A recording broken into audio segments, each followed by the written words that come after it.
आप सभी का स्वागत है दोस्तों अपने ऐसे लर्निंग यूट्यूब चैनल पर। साथियों देखिए, आज का जो हमारा टॉपिक है वो है अलंकार। ठीक है ना। देखिए, वीडियो शुरू करने से पहले जिन लोगों ने अभी तक हमारे चैनल को सब्सक्राइब नहीं किया है वो लोग हमारे चैनल को सब्सक्राइब कर लें और बगल में बेल आइकन को प्रेस कर लें। चलिए दोस्तों, बढ़ लेते हैं अपने टॉपिक की ओर। देखिए, जो अलंकार है ना, अलंकार का जो शाब्दिक अर्थ होता है वो होता है गहना, जेवर या फिर आभूषण। चलिए इसकी हम परिभाषा देख लेते हैं। देखिए, अलंकार का शाब्दिक अर्थ है आभूषण या गहना। ठीक है ना। तो देखिए, जिस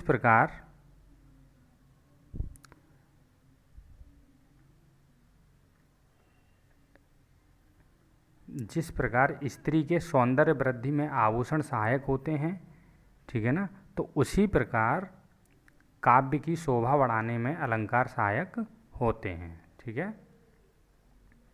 देखिए, अलंकार को मुख्यतः दो भागों में बांटा गया है। जो अलंकार को कितने भागों में बांटा गया है? दो भागों में बांटा गया है। ठीक है ना। अब देखिएगा, पहला है शब्दालंकार और दूसरा है अर्थालंकार। ठीक है। देखिए, जो शब्दालंकार होता है तो शब्द पर आश्रित अलंकार को हम शब्दालंकार कहते हैं। और जो शब्दालंकार के जो प्रकार होते हैं मुख्यतः वो होते हैं तीन। कौन कौन से? अनुप्रास, यमक और श्लेष। और दूसरा होता है अर्थालंकार। तो अर्थालंकार देखिए, अर्थ पर आश्रित अलंकार को ही हम क्या कहते हैं? अर्थालंकार कहते हैं। और इसके भी मुख्यतः कितने प्रकार होते हैं? चार प्रकार होते हैं। तो उपमा, रूपक, उत्प्रेक्षा और अतिशयोक्ति अलंकार। ठीक है, ये होते हैं इनके प्रकार। अगला और होता है देखिएगा तीसरा, उभयालंकार। ठीक है ना। तो ये क्या होता है? देखिए, शब्द और अर्थ दोनों पर ये अलंकार क्या होता है? आश्रित होता है। ठीक है। तो चलिए दोस्तों, सबसे पहले हम बात कर लेते हैं शब्दालंकार की। ठीक है। तो देखिए, शब्दालंकार में भी पहला जो प्रकार है वो है अनुप्रास। ठीक है। तो देखिएगा, जो अनुप्रास शब्द है तो ये दो शब्दों से मिलके बना है। एक तो अनु, ठीक है, और दूसरा क्या है? प्रास। ठीक है। अब देखिए, जो अनु शब्द है इसका अर्थ होता है बार बार। जो अनु शब्द का जो शाब्दिक अर्थ होता है क्या होता है? बार बार होता है। ठीक है।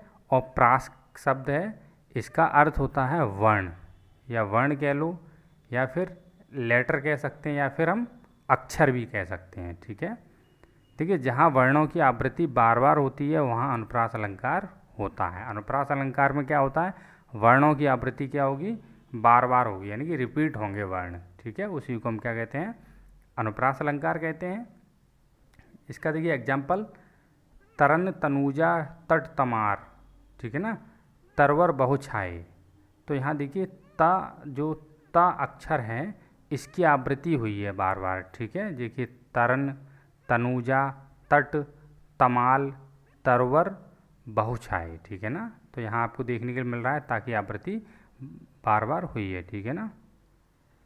अब देखिए, जो अनुप्रास अलंकार भी है ना, इसके भी भेद हैं। तो इसके देखिए, पहला भेद हम देख लेते हैं। पहला है छेकानुप्रास। ठीक है। देखिए, छेकानुप्रास में क्या होता है? किसी पंक्ति में एक से अधिक अक्षरों का बार बार आना। इसमें क्या होता है? किसी पंक्ति में एक से अधिक अक्षरों का बार बार होना पाया जाता है। जैसे देखिए, नानी तेरी मोरनी को मोर ले गए। ठीक है। बाकी बाकी जो बचा काले चोर ले गए। ठीक है। तो यानी कि हम कह सकते हैं, देखिए, ना शब्द, ना जो अक्षर है, एक, दो, ठीक है ना, और देखिए एक ये तीन बार तो ना आया है इसमें। और देखिए, रा आया है, रा एक, दूसरा रा ये है, तीसरा रा ये है। ठीक है। और माँ अक्षर भी आया, देखिए माँ ये आया है, माँ ये आया है। तो इसमें देखिए, इसकी परिभाषा में क्या कहा गया है? किसी पंक्ति में एक से अधिक अक्षरों का बार बार आना। किसी भी पंक्ति में देखिए अक्षर यहाँ पे एक से अधिक अक्षर है। देखिए, ना भी आया है बार बार यहाँ पे, रा भी बार बार आया है, और माँ भी आया है। ठीक है ना। और ना भी आया है। ठीक है। तो ये अक्षर क्या है? नानी तेरी मोरनी को मोर ले गए, बाकी जो बचा काले चोर ले गए। ठीक है। अब देखिए, अगला इसका और एग्जाम्पल देख लेते हैं। रीझी रीझी रहे से हंसी हंसी उठे, सांसें भरे आंसू भरे कहत दई दई। तो यहाँ देखिएगा, जो झ अक्षर है, झ, देखिए इसका रिपीटेशन हुआ है, सा का भी हुआ है। ठीक है ना। तो हम कह सकते कि रहे सी ये शब्द है, इसका भी हुआ है हंसी हंसी। ठीक है ना। तो यहाँ देखिए दई दई, तो तो इन शब्दों का भी यहाँ पे क्या हुआ है, बार बार इनका रिपीट हुए हैं ये शब्द, ठीक है। अब अगला है इसका, देखिए दूसरा छेकानुप्रास के बाद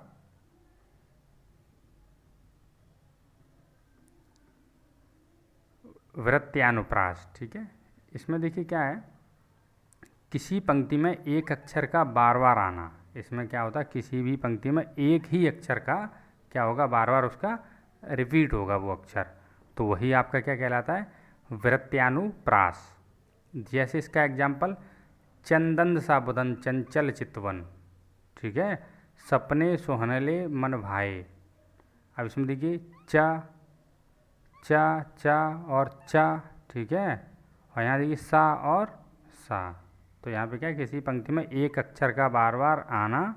तो देखिए इस वाली पंक्ति में क्या है, देखिए आपका चा चा आया है और इसमें सा और सा आया है, ठीक है।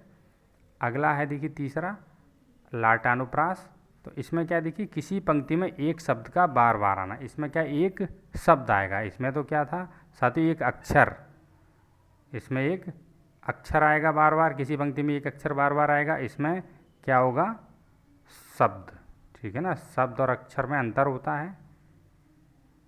इसका देखिए एग्जाम्पल, आदमी हूँ आदमी से प्यार करता हूँ। तो यहाँ पे देखिए आदमी आदमी, इस शब्द का जो क्या हुआ है, रिपीटेशन हुआ है इसका, ठीक है, पुनरावृत्ति हुई है इसकी, ये शब्द हम कह सकते हैं बार बार आया है। अगला देखिएगा एग्जाम्पल, तेग बहादुर हाँ वे ही थे गुरु पदवी के पात्र समर्थ। तेग बहादुर हाँ वे ही थे गुरु पदवी थी जिनके अर्थ। तो यहाँ देखिएगा तेग बहादुर, ठीक है, और गुरु पदवी, यहाँ देखिए तेग बहादुर और गुरु पदवी, ये शब्द का क्या हुआ, यहाँ पे रिपीटेशन हुआ है, यानी कि इनकी पुनरावृत्ति हुई है या इनकी आवृत्ति हुई है बार बार, ठीक है। तो यहाँ पे कौन सा होगा आपका, लाटानुप्रास अलंकार होगा, ठीक है। चलिए साथियों आगे देख लेते हैं। अगला है साथियों अंत्यानुप्रास। इसमें क्या होता है, पंक्ति के अंतिम अक्षरों में समानता हो। इसमें क्या होता है, पंक्ति के अंतिम अक्षरों में क्या होती है, समानता होती है। जैसे देखिएगा, 14वीं का चांद हो या आफताब हो, जो भी हो तुम खुदा की कसम लाजवाब हो। यहाँ देखिएगा हो यहाँ आया है, जो अंतिम पंक्ति है ना, देखिए पंक्ति के अंतिम अक्षरों में समानता हो। तो पहली पंक्ति में देखिए, पहली पंक्ति का अंतिम अक्षर हा है, दूसरी पंक्ति का भी अगला अंतिम अक्षर क्या है, हा है ना। 14वीं का चांद हो या आफताब हो, जो भी हो तुम खुदा की कसम लाजवाब हो। तो यहाँ आया है, तो हाँ यहाँ आया है, कौन सा होगा, तो यहाँ पे अंत्यानुप्रास अलंकार। अगला देख लेते हैं एग्जाम्पल इसका, मांगी नाव न केवटवाना कही तुम्हार मरमू न जाना, ठीक है। तो यहाँ देखिए अगला जो अंतिम पंक्ति का जो अक्षर है ना, देखिए ना और ना या फिर आना और जाना, ठीक है। तो देखिए यहाँ पे अंतिम पंक्ति का जो अक्षर है ना और ना, ये आया है इसमें, तो यहाँ पे आपका कौन सा होगा, अंत्यानुप्रास अलंकार होगा। अब देखिएगा अगला है पांचवा श्रुत्यानुप्रास अलंकार, ठीक है। देखिए इसमें क्या होता है, जब पंक्ति में एक ही वर्ग के वर्णों का बार बार आना। इसमें क्या होता है, पंक्ति में एक ही वर्ग के, अब साथियों देखिए जो वर्ग हैं, मैंने आपको बताया मुख्यतः 5 का वर्ग है ना, का चा टा ता पा, ये वर्ग हैं। इसकी वीडियो मैं बना चुका हूँ, आपको हिंदी की वर्णमाला करके वीडियो आपको इसकी प्लेलिस्ट में मिल जाएगी, ठीक है। तो देखिए इसका एग्जाम्पल, दिनांत था थे दिननाथ डूबते, सधेनु आते ग्रह ग्वाल बाल थे। तो यहाँ देखिएगा, यहाँ पर त वर्ग के वर्ण बार बार आ रहे हैं, ठीक है ना। जो त वर्ग के जो वर्ण हैं, त वर्ग में कौन से होते हैं, ता था दा धा न, तो ये त वर्ग के होते हैं। तो उन्हीं का यहाँ पे क्या होता है, उन्हीं शब्दों उन्हीं अक्षरों की यहाँ पे पुनरावृत्ति आपको देखने के लिए मिल रही है। देखिएगा था, ठीक है ना, और द है ना, ना त, तो यानी ता वर्ग में जो अक्षर होते हैं, ता था दा धा ना, तो आपको इन्हीं अक्षरों की यहाँ पे आवृत्ति देखने के लिए मिल रही है। तो वहाँ पे क्या होता है, श्रुत्यानुप्रास अलंकार होता है। तो इसमें कोई ज़रूरी नहीं है कि ता वर्ग की ही मिले, है ना। का, चा, टा, ता, पा, 5 वर्ग हैं, इनमें से किसी वर्ग की मिल सकती है। ये तो मैंने आपको एग्जाम्पल बता दिया, क्योंकि इसमें त वर्ग के अक्षरों की आपको आवृत्ति यहाँ पे मिल रही है। अब साथियों पहला खत्म, अब इसी का देखिए दूसरा है यमक अलंकार। ठीक है, तो देखिएगा, जहाँ कोई शब्द एक से अधिक बार प्रयुक्त हो, यानी कोई भी शब्द एक से अधिक बार प्रयुक्त हो तथा उसके अलग अलग अर्थ होते हैं, तथा उसके अर्थ क्या होते हैं, अलग अलग होते हैं, वहाँ क्या होता है, यमक अलंकार होता है। या हम कह सकते हैं जब पंक्ति में कोई शब्द एक से अधिक बार आए, जब पंक्ति में कोई भी शब्द क्या आए, एक से अधिक बार आए, वहाँ पे क्या होता है, यमक अलंकार होता है। अब चलिए साथियों इसका एग्जाम्पल देख लेते हैं। देखिएगा साथियों इसका एग्जाम्पल, सजना है मुझे सजना के लिए। अब यहाँ देखिए जो सजना है ना, ये श्रृंगार, तो यहाँ देखिए एक सजना है, एक सजना मीन्स तो होता है श्रृंगार करना, यानी डेकोरेट, अपने को सजाना। और यहाँ दूसरा सजना है ना, तो उसका अर्थ है नायक, है ना। या कह सकते हैं अपने कोई भी स्त्री अगर सज रही है अपने पति के लिए, ठीक है ना, तो वहाँ या अपने सजना के लिए, साजन के लिए। तो यहाँ देखिए सजना शब्द आया है 2 बार, तो यहाँ पे इनके अर्थ क्या है, अलग अलग हैं। एक तो सजना होता है खुद को सजना संवरना, वो सजना हो गया। दूसरा होता है सजना उसका हस्बैंड हो गया, है ना, या साजन हो गया, कुछ भी हम कह सकते हैं। या नायक हो गया जिसके लिए वो सज रही है, कोई भी हो सकता है, हस्बैंड हो सकता है और कोई भी। तो यहाँ पे सजना का अर्थ 2 हैं। ठीक है, चलिए अगला एग्जाम्पल देख लेते हैं। कनक कनकते 100 गुनी मादिकता अधिकाय, जा खाए बौराए जग बापाए बौराए। अब देखिएगा कि यहाँ पे कनक कनक, तो यहाँ पे कनक का अर्थ एक तो सोना होता है और दूसरे कनक का अर्थ क्या है, यहाँ पे धतूरा होता है। ठीक है ना, तो यहाँ पे भी अब देखिएगा अगला एग्जाम्पल, काली घटा का घमंड घटा। तो यहाँ देखिए जो घटा शब्द है वो 2 बार आया है, और एक तो घटा का मतलब होता है, देखिए साथियों, काली जो घटाएं होती हैं, यानी बादलों में जो घटाएं उमड़ती हैं ना, कि काली घटा छाई छाई हुई है। ठीक है ना, एक तो घटा का अर्थ वो हो गया, और जो दूसरी घटा है ना, जो दूसरा शब्द है घटा, तो इसका अर्थ होगा घटाना, यानी माइनस करना या कम करना। ठीक है, तो यानी कि यहाँ पे 2 शब्द हैं लेकिन इनके अर्थ क्या हैं, अलग अलग हैं।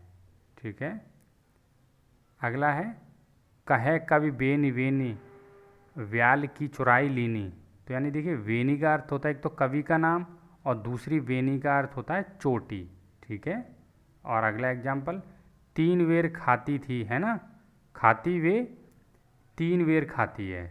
अब यहाँ देखिए साथियों, एक बेर का मतलब होता है बार बार, कहते हैं ना तुमने कितनी बेर खाना खाया, कितनी बेर तुमने क्या खाया, तो होता है बार, है ना, बार बार कह सकते हैं हम, कितनी बार या बेर। एक बेर होता है फल, प्लम, है ना, एक प्लम होता है, प्लम मीन्स बेर होता है। तो एक बेर का नाम है यहाँ पे फल, और एक बेर का अर्थ है यहाँ पे बार। ठीक है, तो हम कह सकते हैं यहाँ पे शब्द एक ही है ना, लेकिन उनके अर्थ क्या हैं, अलग अलग हैं। ठीक है ना, और साथियों एग्ज़ाम में देखिएगा, एग्ज़ाम में आपको कुछ नहीं, इसका केवल आपको एग्ज़ाम उदाहरण दे दिया जाएगा, पूछ लिया जाएगा इसमें कौन सा अलंकार होगा। आपको मान लीजिए यही दे दिया गया, कहें कभी बेनी बेनी, है ना, व्याल की चुराई लीनी, तो ये दे दिया जाएगा, बताइए इसमें कौन सा अलंकार है। तो आपने अगर पढ़ा होगा तो आप तुरंत लगा दोगे। ठीक है ना, चलिए अगला तीसरा देख लेते हैं, श्लेष अलंकार। देखिए श्लेष में क्या होता है, जब किसी शब्द का प्रयोग एक बार ही होता है, ठीक है ना, किसी भी शब्द का प्रयोग एक ही बार होता है किंतु उसके अर्थ अलग अलग होते हैं, वहाँ क्या होता है, श्लेष अलंकार होता है। ठीक है, देखिए जब पंक्ति में सभी शब्द अलग अलग हों, इसका उदाहरण देख लीजिएगा, चिर जीवहु जोरी जुरें क्यों ना सनहे गंभीर, को घट पे व्रज भानुजा, है ना, वे हल धर के वीर। अब साथियों देखिएगा इन पंक्तियों में जो ब्रस भानुजा शब्द है ना, तो इसका अर्थ देखिए एक तो राधा, है ना, और दूसरा क्या है, बैल की बहन, है ना, जो बैल की बहन होती है कौन होती है, गाय। तो इसके भी अर्थ आपको यहाँ पे देखने के लिए मिल रहे हैं अलग अलग शब्द देखिए, लेकिन इसके अर्थ अलग अलग हैं, तो वहाँ होगा श्लेष अलंकार। और अगला है देखिएगा इसका एग्जाम्पल, चाहेन हार सुवर्ण के कविजन और सुनार। तो यहाँ देखिए सुवर्ण है ना, तो सुवर्ण का जो यहाँ अर्थ है, तो देखिए एक तो अच्छा होता है, अच्छा रंग सुवर्ण का है ना, सुंदर रंग, और एक सोना होता है, ठीक है ना, एक सोना होता है, ठीक है। और जैसे हम ये एग्जाम्पल भी कह सकते हैं कि सुवर्ण को खोजत फिरत कभी कामी और चोर, ठीक है ना। तो यहाँ पे सुवर्ण शब्द का भी अलग अलग अर्थ अलग अलग ही होगा। जैसे सुंदर वर्ण हो है ना, सुवर्ण का अर्थ होता है सुंदर वर्ण, सुंदर स्त्री या सोना, ठीक है।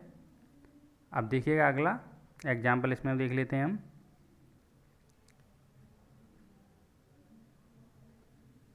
प्रियतम बतला दो लाल मेरा कहाँ है, ठीक है। प्रियतम बतला दो लाल मेरा कहाँ है। तो यहाँ पर देखिएगा जो लाल शब्द है इसके भी अर्थ अलग है। एक तो लाल मीन्स पुत्र होता है, एक लाल मीन्स होता है रत्न, है ना। एक लाल और लालनी भी होता है, ये सब रत्न होते हैं, ठीक है। तो एक तो लाल मीन्स होता है पुत्र या बेटा, एक लाल मीन्स क्या होता है रत्न। तो यहाँ पे क्या होगा आपका श्लेष अलंकार होगा, क्योंकि शब्द एक ही है लेकिन इसके अर्थ भिन्न भिन्न है। अगला देखिएगा, तो साथियों एग्जाम में केवल कुछ नहीं, इसमें से आपको एग्जाम्पल दे दिया जाएगा, वहीं से आपको उसमें पहचानना होगा कि इसमें कौन सा अलंकार है। अगर आपका कंसेप्ट क्लियर है बिल्कुल, तो आप तुरंत उसको सॉल्व कर लेंगे। अगला एग्जाम्पल और देख लेते हैं यहाँ पे, कि कहाँ उच्च वह शिखर काल का जिस पर अभी विलय था। तो यहाँ देखिए काल, जो काल शब्द है, तो इसका भी देखिएगा साथियों अर्थ होता है, एक तो काल का अर्थ होता है समय, और एक काल मीन्स होता है यमराज, ठीक है ना, जो मृत्यु लेने, मृत्यु कह सकते हैं, काल मीन्स एक होता है मृत्यु के। अगला और देख लेते हैं साथियों, मंगा को देख देख पट देत बार बार, ठीक है, यानी मंगा को देख पट देत बार बार। अब देखिए यहाँ पर जो पट शब्द है इसके शब्द क्या हैं, एक तो पट मीन्स वस्त्र होता है, एक पट मीन्स किवाड़ होता है, ठीक है। अर्थ शब्द एक ही है लेकिन अर्थ उसके क्या हैं, भिन्न भिन्न हैं। चलिए साथियों अब अगला देख लेते हैं हम, अर्थालंकार, ठीक है। अब अर्थालंकार है जो दूसरा, तो उसमें भी पहला देख लेते हैं उपमा अलंकार। तो देखिए जहाँ एक वस्तु या व्यक्ति की तुलना किसी अन्य वस्तु या व्यक्ति से की जाए, वहाँ क्या होता है आपका अर्थालंकार होता है। तो इसके देखिए 4 अंग हैं। इसके 4 अंग कौन कौन से, एक तो उपमेय, उपमान, सामान्य धर्म और वाचक शब्द। चलिए पहले हम इनको देख लेते हैं। देखिए उपमेय कहते हैं जिसकी तुलना की जाए, है ना, जिस शब्द की तुलना की जा रही है, जिसकी तुलना की जा रही है उसे उपमेय कहते हैं। उपमान उसकी तुलना किससे की जा रही है, यानी कि जिससे तुलना की जा रही है उसे उपमान कहते हैं। और सामान्य धर्म कहते हैं जिससे दोनों व्यक्ति या वस्तु से तुलना की जाए, ठीक है ना, तो उसे हम क्या कहते हैं, सामान्य धर्म कहते हैं। और वाचक शब्द कहते हैं जिस शब्द का तुलना के लिए प्रयोग किया जाए, यानी जिस शब्द का तुलना के लिए प्रयोग किया जाए उसे हम क्या कहते हैं, वाचक शब्द कहते हैं। जैसे देखिए सा, सी, है ना, इत्यादि ऐसे शब्द क्या होते हैं, वाचक शब्द होते हैं। और इसके साथ ही देखिए जो ट्रिक है कि जब पंक्ति में योजक चिन्ह का, ठीक है ना, योजक का चिन्ह, यानी ये होता है आपका योजक का चिन्ह, जो हिंदी के चिन्ह है ना, विराम चिन्ह, उसकी भी वीडियो मैं बना चुका हूँ, वो वीडियो आपको प्लेलिस्ट में मिल जाएगी। तो इस प्रकार का होता है योजक चिन्ह आए, और उसके पीछे सा, सी जैसे आदि लगा हो, तो वहाँ पे क्या आप पहचान लोगे कौन सा अलंकार होगा, उपमा अलंकार होगा। जैसे इसका एग्जाम्पल समझ लेते हैं, देख लेते हैं कि मखमल के झूल पड़े हाथी सा टीला। अब यहाँ देखिए हाथी सा योजक चिन्ह आया है, उसके बाद क्या आया सा, तो यानी कि योजक चिन्ह के बाद सा, सी, से इत्यादि सब अक्षर अगर आते हैं तो वहाँ कौन सा होगा, उपमा अलंकार होगा। अगला देख लेते हैं, निकल रही मर्म वेदना करना विकल कहानी सी। तो यहाँ देखिए कहानी सी योजक चिन्ह, उसके बाद सी आया है, ठीक है ना, यानी सा, सी, से अगर योजक चिन्ह के बाद आते हैं तो भी हम इसको पहचान लेते हैं, ठीक है ना। अब चलिए दोस्तों अगला एग्जाम्पल देख लेते हैं, हरिपद कोमल कमल से, यानी हरिपद कोमल कमल से, तो योजक चिन्ह के बाद से आया है तो हम पहचान लेंगे उपमा अलंकार। अब देखिए हाय फूल सी कोमल बच्ची हुई राख की ढेरी थी, ठीक है ना, हुई राख की थी ढेरी। तो यहाँ देखिए योजक चिन्ह के बाद सी आया है, ठीक है, तो हम पहचान लेंगे यहाँ कौन सा उपमा अलंकार होगा। और अगला और एग्जाम्पल इसका देख लेते हैं साथियों, क्योंकि एग्ज़ाम में एग्जाम्पल ही आते हैं एग्ज़ाम में, बाकी डेफिनेशन वगैरह बहुत कम ही पूछी जाती है ना। एग्जाम्पल दे दिया जाएगा और आपसे पूछ लिया जाएगा इसमें कौन सा अलंकार है, और ऑप्शन दे दिए जाएंगे, ठीक है। अगला है देखिए पीपर पाद सरस मंडोला, ठीक है ना। तो यहाँ देखिएगा पीपल पाद सरसिमन डोला। तो इसके साथियों कुछ और एग्जाम्पल मैं आपको दिखा देता हूँ। जैसे देखिएगा यहाँ पे नील कमल से सुंदर नयन, ठीक है ना। तो नील कमल से सुंदर नयन, ये भी एग्जाम्पल है। अब यहाँ देखिए उपमेय यहाँ पे क्या है, नयन, ठीक है ना। तो यहाँ पे उपमेय नयन है। अब यहाँ देखिए अगला एग्जाम्पल सीता, वो तो मैंने आपको ट्रिक बता दी, कभी कभी ट्रिक काम नहीं करती है, हमें अगर कंसेप्ट क्लियर होगा तो ही हम जो है उसको कर सकते हैं, ठीक है ना। तो आपको यहाँ पे ट्रिक के साथ साथ कंसेप्ट पे भी आपको ध्यान देना है, इसीलिए मैंने इन अन्य एग्जाम्पलों को भी इसमें ऐड किया है। तो अगला देखिएगा इसमें एग्जाम्पल सीता का मुख चंद्र के समान सुंदर था। अब यहाँ देखिएगा उपमान आपका चंद्रमा है, ठीक है ना, चंद्रमा के समान सुंदर था, है ना। और जो वाचक शब्द है, वाचक शब्द यहाँ पे क्या है, के समान। और जो सामान्य धर्म है वो क्या है, सुंदर, ठीक है ना। जो सामान्य धर्म क्या है यहाँ पे, सुंदर, ठीक है। और बाकी का भी देखिए जो हाय फूल सी कोमल बच्ची हुई राख की ढेरी, तो ये मैं आपको बता ही चुका हूँ, ये तो आपको ट्रिक से ही पता लग जाएगा कि योजक चिन्ह के बाद सा आया है ना, सी, तो आप पता कर लोगे उपमा अलंकार होगा, ठीक है ना। तो ये दो एग्जाम्पल मैंने लिए हैं आपको इसलिए कि आपका अगर आपने डेफिनेशन अच्छे से पढ़ी होगी, उसको परिभाषा को समझा होगा, ठीक है ना, उपमेय उपमान, ठीक है ना, तो आप इसको जो है कर सकते हो। सामान्य धर्म हो गया, वाचक शब्द हो गया, इन चीज़ों को आपने अच्छे से समझा होगा तो आप ट्रिक के अलावा भी एग्जाम्पल दे दिए जाते हैं तो आप उसको भी सॉल्व कर सकते हो, ठीक है। चलिए आगे बढ़ लेते हैं।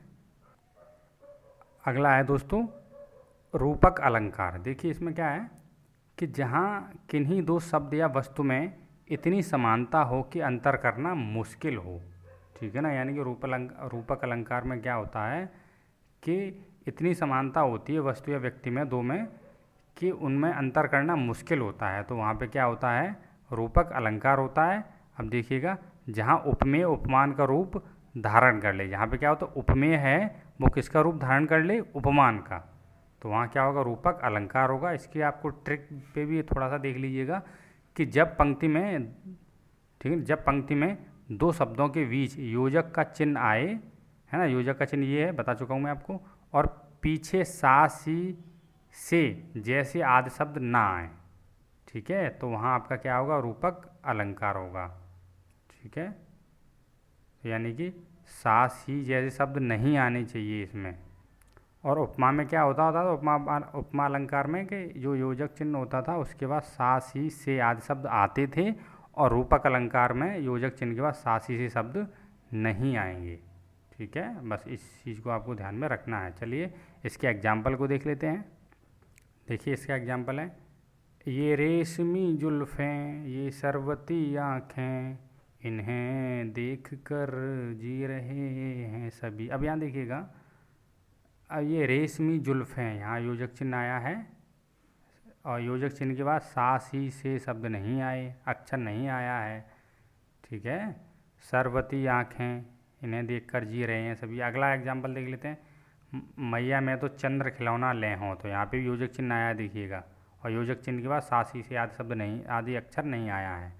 अगला देख लेते हैं इसका एग्जाम्पल, वन सारदी, ठीक है ना, चंद्र का चादर ओढ़े, वन सारदी चंद्र का चादर ओढ़े, यहाँ पे योजक चिन्ह आया है। देखिए राम नाम मणिदीप धरी, जीह देहरी द्वार, तो यहाँ देखिए योजक चिन्ह आया है ना। पायो जी मैंने राम रतन धन पायो, चरण कमल बंदो हर राही, तो इसमें देख लीजिएगा योजक चिन्ह आया है। मैं बलि पथ का अंगारा हूँ, ठीक है, तो यहाँ से आप इसको पहचान सकते हैं। तो यहाँ साथियों क्या होगा, रूपक अलंकार होगा, केवल आपको ट्रिक से भी आप इसे कर सकते हो, ठीक है। अब साथियों अगला है आपका उत्प्रेक्षा अलंकार। ठीक है, देखिए उत्प्रेक्षा अलंकार में क्या होता है, जहाँ समानता के कारण उपमेय में संभावना या कल्पना की जाए। तो यहाँ पर क्या है, जहाँ समानता के कारण उपमेय में संभावना या समान या कल्पना की जाए। इसकी ट्रिक भी देख लेते हैं कि जब पंक्ति में मानो, जनु, मनहु तथा जानो, जनु, मनहु आदि आए। ठीक है, जैसे सिर फट गया उसका वही मानो अरुण रंग का घड़ा। तो यहाँ देखिए मानो आया है। तो साथियों आपको करना क्या है, इसके आपको शॉर्ट नोट्स बना लेने हैं। ठीक है, आपने बाकी का रामायण नहीं लिखनी है आपको, केवल शॉर्ट ट्रिक वाले हैं। ट्रिक के साथ साथ मैंने आपको कंसेप्ट भी कराया है, तो इसके आप अपने शॉर्ट नोट्स बना लेंगे। ठीक है ना, उसको रिवाइज कर लेंगे, पर आपको कंसेप्ट उसका क्लियर हो जाएगा और ट्रिक भी आपको याद हो जाएगी। ठीक है ना, तो इसमें देखिए इस पंक्ति में, जब पंक्ति में क्या है, मानो, मनहु, जनहु, जानो, जनहु, जनहु, ठीक है, जनु और जनहु ये आते हैं, तो वहाँ पे होगा आपका उत्प्रेक्षा अलंकार। जैसे सिर फट गया उसका वही मानो अरुण रंग का घड़ा, तो मानो आया इसमें। मुख मानो चंद्रमा, ठीक है, तो यहाँ मानो आया है। उस काल मारी क्रोध के तन कांपने लगा, ठीक है, उसका लगा। और मानो हवा के वेग से सोना हुआ सागर जगा, तो यहाँ पे भी मानो आया है, उत्प्रेक्षा अलंकार होगा। कहती हुई यूँ उत्तर के नेत्र जल से भर गए, हिम के कणों से पूर्ण मानो जो गए पंकज नए। अब देखिए यहाँ पे भी क्या आया है आपका, मानो। ठीक है ना, तो यानी कि मानो, मनहु, मनहु तथा जानो, जनु और जनहु इत्यादि शब्द आते हैं, तो आप तुरंत पता कर लेंगे उत्प्रेक्षा अलंकार होगा वहाँ पे। अब यहाँ साथियों देख लेते हैं कि उपमा अलंकार, रूपक अलंकार तथा उत्प्रेक्षा अलंकार में अंतर। देखिए उपमा में क्या होता है, दो चीज़ों की तुलना करना। उपमा में क्या होता है, दो चीज़ों की तुलना करना होता है। जैसे नयन, मृग नयन सरे सुंदर हैं, ठीक है, या पीपर पात सरसमन डोला, इसमें दो चीज़ों की तुलना करना होता है। ठीक है, अब इसमें देखिए रूपक में क्या होता है, दो चीज़ों को एक कर देना होता है। मृग नयनों की सुंदरता का क्या कहना, ठीक है, और पीपर पात सरसमन डोला, इसमें क्या, दो चीज़ों को एक कर देना होता है। और उत्प्रेक्षा में क्या होता है, दो चीज़ों के समान होने की कल्पना करना है ना। सुंदर नयन मृग, है ना, मानो मृग नयन हो, यानी कि मानो मृग नयन के समान, यानी दो चीज़ों को समान करने की कल्पना करना, ये होता है आपका उत्प्रेक्षा। चलिए अब अगला है चौथा, अतिशयोक्ति अलंकार। ठीक है, इसमें क्या होता है देखिए कि जहाँ किसी व्यक्ति या वस्तु का बड़ा चढ़ाकर वर्णन किया जाए, अतिशयोक्ति कर दी जाए कहते हैं, यानी किसी के पुल बांध दिए जाएं तारीफ के, है ना, या फिर, तो वहाँ पे क्या होता है, अतिशयोक्ति अलंकार होता है। अब साथियों देख लेते हैं इसके एग्जाम्पल। चांदी जैसा रंग है तेरा, सोने जैसे बाल, एक तू ही धनवान है गोरी, बाकी सब कंगाल। अब यहाँ देखिएगा, चांदी जैसा रंग है तेरा। अब बताइए चांदी जैसा रंग है, किसी धातु से तुलना कर दी रंग की, हैं, बड़ा चढ़ा के कह दिया गया है। और तेरे सोने जैसे बाल, है ना, किसी के सोने जैसे बाल हो सकते हैं, सोना वैसे ही बहुत महंगा है, हैं, नहीं हो सकते ना। तो यहाँ पे क्या है, अतिशयोक्ति कर दी गई है, हैं। एक तू ही धनवान है गोरी, बाकी सब कंगाल, एक वो गोरी धनवान है क्या, हैं, बाकी सब कंगाल हैं। बाकी धीरूभाई अंबानी जैसे बहुत बहुत अरबपति पड़े हुए हैं, मतलब पैसे वाले पड़े हुए हैं। ठीक है, अब इसमें देखिएगा अगला एग्जाम्पल, आगे नदियाँ पड़ी अपार, घोड़ा कैसे उतरे पार। राणा ने सोचा इस बार, तब तक चेतक था उस पार। अब बताइएगा, राणा ने सोच भी नहीं पाया, तब तक चेतक उस पार पहुंच भी गया, नदियों के पार, है ना। तो यहाँ पे भी अतिशयोक्ति कर दी गई है, तारीफ के पुल बांध दिए गए हैं। जो चीज़ हो नहीं सकती है, हैं, उसकी कल्पना, जो कल्पना से ही परे है ना। अब अगला है देखिए एग्जाम्पल, लहरें व्योम चूमती उठती। ठीक है ना, अगला है, हनुमान की पूँछ में लगन न पाई आग, लंका सारी जल गई और सवरे निशाचर भाग गए, निशाचर भाग। अब देखिए हनुमान जी की पूँछ में आग भी लग ना पाई और लंका भी जल गई और निशाचर भी भाग गए, तो क्या ऐसा हो सकता है, हैं, ये अतिशयोक्ति कर दी। अगला है देखिए, देख लो साकेत नगरी है यही, स्वर्ग में मिलने गगन जा रही, है ना। देख लो साकेत नगरी है यही, स्वर्ग से मिलने गगन जा रही। तो यहाँ पे क्या कर दिया, अतिशयोक्ति कर दिया, यहाँ पे अतिशयोक्ति अलंकार। या अगला एग्जाम्पल और मैं आपको बताता हूँ, कैसे कि जैसे गानों में तो बहुत ज़्यादा अतिशयोक्ति कर दी जाती है कि तुम जो कह दो तो चांद तारों को तोड़ लाऊंगा मैं, है ना, इन घटाओं को इन हवाओं को मोड़ लाऊंगा मैं। अब बताइए यहाँ अतिशयोक्ति कर दी, तुम जो कह दो तो चांद तारों को, भाई कोई व्यक्ति चांद तारों को तोड़ लाएगा, तारे के पास जाएगा जल नहीं जाएगा, उसका टेम्परेचर ही कितना होता है? तो यहाँ पे कौन सा अलंकार होगा? अतिशयोक्ति अलंकार होगा, यानी किसी भी चीज़ को बढ़ चढ़ के, बहुत ही बढ़ा चढ़ा करके उसका वर्णन किया जाता है। नायक अधिकांशतः अपनी नायिकाओं के लिए ज़्यादा करते हैं, है ना। चलिएगा आगे बढ़ लेते हैं। अगला है साथियों मानवीकरण अलंकार। अब देखिए यहाँ जहाँ निर्जीव वस्तुओं में मानवीय गुणों से संबंधित क्रियाकलापों का वर्णन किया जाता है, या देखिए हम साथियों कह सकते हैं कि जब किसी वस्तु में मनुष्य के जैसा दर्शाया जाता है ना, जब कोई भी वस्तु मनुष्य के जैसी दर्शाई जाती है वहाँ पे क्या होता है? मानवीकरण अलंकार होता है। जैसे सूरज हुआ मध्यम, चांद जलने लगा, आसमां ये हाय क्यों पिघलने लगा, मैं ठहरा रहा जमी चलने लगी। अब यहाँ देखिए, यहाँ जो मनुष्य की फीलिंग्स हैं उनके बारे में जो निर्जीव वस्तु हैं उनका वर्णन किया गया है ना। जो निर्जीव वस्तुओं में मानवीय गुणों से संबंधित क्रियाकलापों का वर्णन किया जाता है वही होता है आपका मानवीकरण। जैसे सूरज हुआ मध्यम, चांद जलने लगा, भाई चांद कब से जलता है? मनुष्यों में तो जलन होती है, ईर्ष्या द्वेष, है ना, राग तो मनुष्य में होते हैं, लेकिन चांद तो भाई निर्जीव है, ठीक है, वो क्यों जलने लगेगा? भाई मनुष्य जरूर जलते हैं एक दूसरे को देख के, है ना।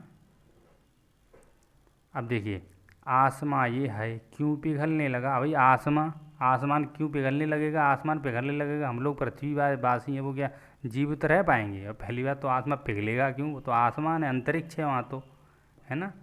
वहाँ पे तो आपकी जो लेयरें पाई जाती हैं, है ना, ओजोन, हाँ, मंडल पाए जाते हैं।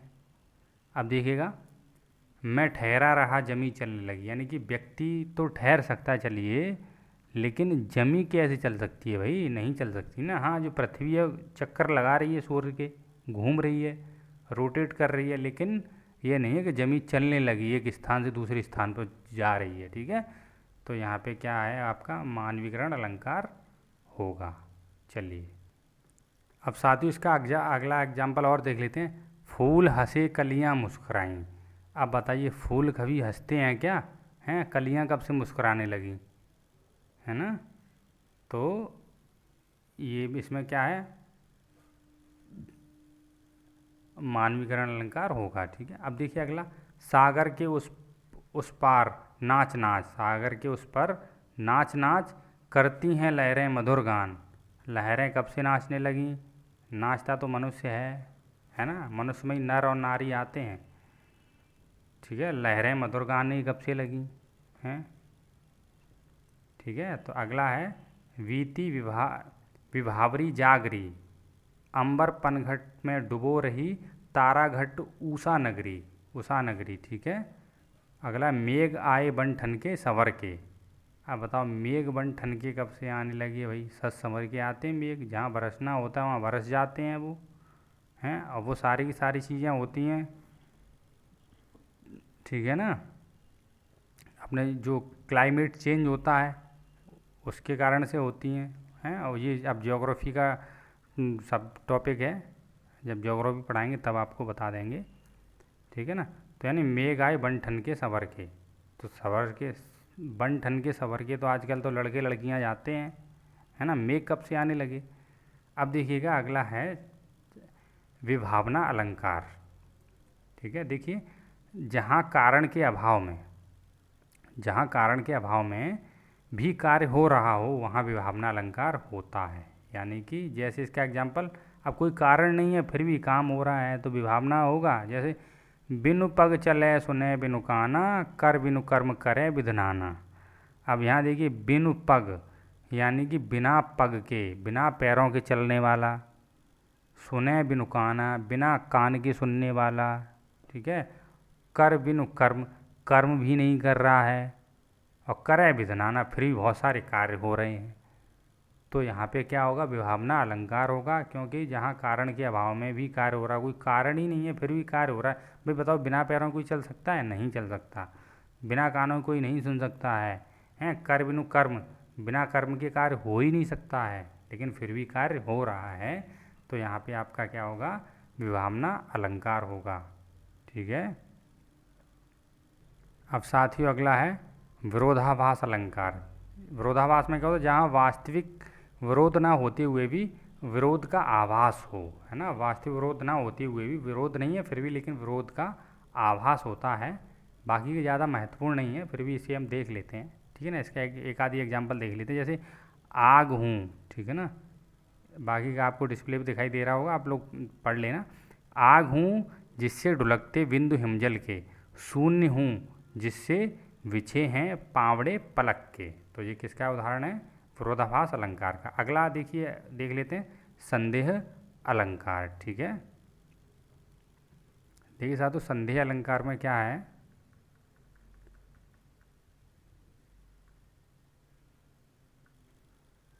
कि जहाँ उपमेय के लिए दिए गए उपमानों में संदेह बना रहे तथा निश्चय न हो सके, यानी इसमें निश्चित नहीं होता, संदेह बना रहता है। जैसे सारी बीच नारी है कि सारी बीच नारी है, बीच सारी है, सारी बीच नारी है कि नारी बीच सारी है, सारी ही नारी है कि नारी ही सारी है। तो यहाँ देखिए नहीं पता न चल रहा है कि सारी बीच नारी है कि नारी बीच सारी है, और कि सारी ही नारी है कि नारी ही सारी है, इन दोनों में क्लियर नहीं हो पा रहा है, हैं। संदेह की स्थिति है, तो यहाँ पे क्या होगा, संदेह अलंकार होगा। ठीक है। चलिए अगला और एग्जाम्पल इसको पढ़ लेते हैं। नग जुगनू या तारे बूझ न पाए हारे, है ना। तो ये एक पहेली है, तो यहाँ पे भी क्या संदेह है अलंकार, क्यों यहाँ संदेह बना हुआ है। भूखे नर को भूल कर हर को देते भोग, पाप हुआ या पुण्य यह करूँ हर्ष या शोक। तो ये भी देखिए, अगला एग्जाम्पल देख लेते हैं। ख्वाब हो तुम या कोई हकीकत, कौन हो तुम बतलाओ। तो यहाँ पे क्या निश्चितता पता ही नहीं चलता है, ख्वाब हो गया तुम कोई हकीकत, कौन हो तुम बतलाओ, ये अक्सर कर फिल्मों में होता है, हैं। वास्तविकता में नहीं है ऐसा कुछ। अगला देखिएगा, 14वीं का चांद हो तुम, 14वीं का चांद हो या आफताब हो, जो भी हो तुम खुदा की कसम लाजवाब हो, है ना। तो यहाँ पे क्या होगा, संदेह अलंकार होगा, क्योंकि नायक को पता नहीं चल पा रहा है कि वो क्या है, उसकी नायिका क्या है ना। तो वो जो भी हो तुम खुदा की कसम लाजवाब हो, है ना। तो यानी कि नायिका तय नहीं कर पा रहा है कि नायिका को चांद माने या सूर्य माने। ठीक है। चलिए, यानी कि इससे परे है। चलिए साथ तो अगला और देख लेते हैं, असंगति अलंकार। देख, कारण और कार्य में असंगति ना होने पर असंगति अलंकार होता है, यानी कार्य और कारण में संगति ना होने पर। ठीक है। संगति ना होने पर असंगति अलंकार होता है। जैसे हृदय घाव मेरे पीर रघुवीरे, यहाँ पर देखिएगा, यहाँ पर घाव तो लक्ष्मण के हैं पर पीड़ा राम को है, तो यहाँ क्या होगा, असंगति अलंकार है ना। अधिकांशतः फैमिली में होता है, जो जिससे अधिक ज़्यादा प्यार करता है, प्रेम करता है, जैसे भाई बहन हो गए, भाई भाई हो गए, है ना। जैसे यहाँ पे देखिए भाई भाई का प्रेम देखने के लिए मिल रहा है कि लक्ष्मण के तो तीर लगा था, ठीक है, लेकिन राम जी को क्या हो रही थी, वहाँ पे पीड़ा हो रही थी। लक्ष्मण जी मूर्छित थे, राम जी को पीड़ा हो रही थी, यानी हृदय घाव मेरे पीरे पीर रघुवीरे। ठीक है। हृदय घाव तो लक्ष्मण जी के था, लेकिन पीर किसकी हो रही थी, रघुवीर यानी कि रामचंद्र जी को हो रही थी। तो यहाँ होगा आपका असंगत अलंकार। उम्मीद करता हूँ दोस्तों आज की क्लास आपको समझ में आई होगी। ठीक है ना। वीडियो को ज़्यादा से ज़्यादा आप लोग शेयर करिएगा। अब बाकी की मिलते हैं अब नेक्स्ट क्लास में नेक्स्ट टॉपिक के साथ। तब तक के लिए धन्यवाद।